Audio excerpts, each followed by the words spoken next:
Interactive content means items that you place on your site that allow visitors to use the mouse or touch gestures to move items around, rearrange them, or change options to configure something. This dynamic content is often used for 3D interactions like Google Street View or for car configurators, and for features such as scrollable timelines in news stories or on history sites. Interactive content can help you in several situations. Animations on your site can educate visitors by showing them where an item ends up after an action. For instance, to let people know how to see what's in their shopping cart by animating items into it after the customer clicks the buy button. Configuration tools that allow manipulation can help people to see the effects of different options. For instance, how bright an LCD projector's image will be at different distances from the screen, or how a new car will look with different trim choices. Online photo editors that show how an effect will look as soon as it's selected provide useful and immediate feedback.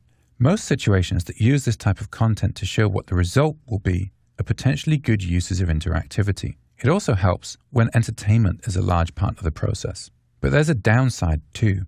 Many people can't use interactive content, either because their browser doesn't support the unusual plugins that are required, or because Flash or other plugins aren't available on their mobile device. For some people, it's because their reaction times or motor skills might not be sufficient. Then, there are the people who could use it, but don't want to because they aren't online to play games.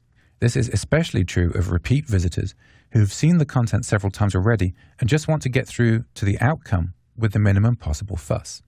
So the best uses for interactive content are to teach visitors concepts or features, to demonstrate the effect of choosing different options, and to give immediate feedback when people perform an action on your site. But you should also offer a non-dynamic alternative to the interactive content. It might not be as stunning to look at or as fun to work with, but it might well be faster. And for some visitors, the boring, old-fashioned approach could be the only way they can work with your site.